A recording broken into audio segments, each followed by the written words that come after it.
ये constitution of India है, इसके आर्टिकल 179 में स्पीकर को हटाने की व्यवस्था का उल्लेख है, जिसमें ये कहते हैं कि उन्हें हटाया जा सकता है, रेजोल्यूशन जो किया चुका है, majority of the all members of the assembly. ठीक है, अब इसका इंटरप्रिटेशन आपको बताऊं, ये सुप्रीम कोर्ट का जजमेंट है। ठीक है, ये महाराष्ट्र का मामला है, ध्यान से देखिए, और ये नबम रेबिया अरुणाचल का पूरा मामला है। ये नबम रेबिया अरुणाचल का, मैं आपको चाहूंगा आपके माध्यम से कि तमाम स्टेक होल्डर्स जो कल से इस विधायी महत्वपूर्ण पहलू पर फैसला लेंगे, चाहे कोई हो, स्पीकर साहब हो, सीएम साहब हो, उनके एडवाइजर्स हो, वो ये दोनों फैसले पढ़े।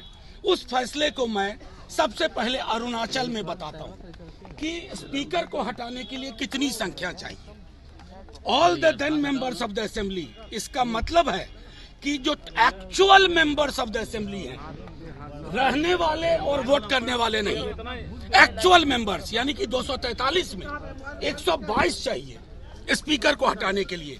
ये मैं नहीं कह रहा हूं, माननीय सर्वोच्च न्यायालय ने नबम रेबिया वाले मामले में 7 जज बेंच ने ये बात कही है। दूसरा मामला महाराष्ट्र का है, जिसमें आप सब एक बार गौर से सुनिए, इसको। उसमें कहा गया है कि जितने भी सदस्य हैं, उसका मतलब होगा इनको हटाने के लिए कि जिनके सीट वैकेंट नहीं है, उन सब के आधार पर गणना होगी। तो 243 में संविधान के हिसाब से, हालिया जजमेंट के हिसाब से, अरुणाचल और महाराष्ट्र के हिसाब से स्पीकर साहब को हटाने के लिए 122 सीट चाहिए। मैं सिर्फ ये इसलिए रख रहा हूं कि कोई इसमें पेच ना करे।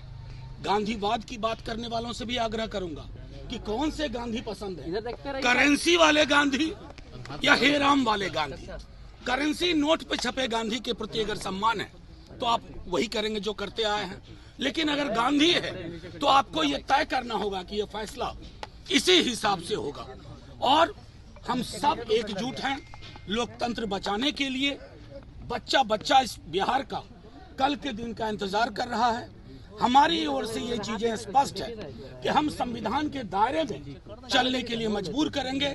सुप्रीम कोर्ट के जजमेंट के आलोक में चीजें चाहेंगे और सुप्रीम कोर्ट के आलोक में निर्णय होगा। हमारा पूरा विश्वास है, क्योंकि पहला अभिभाषण के बाद कार्यावली में पहली चीज स्पीकर साहब के खिलाफ अविश्वास प्रस्ताव है।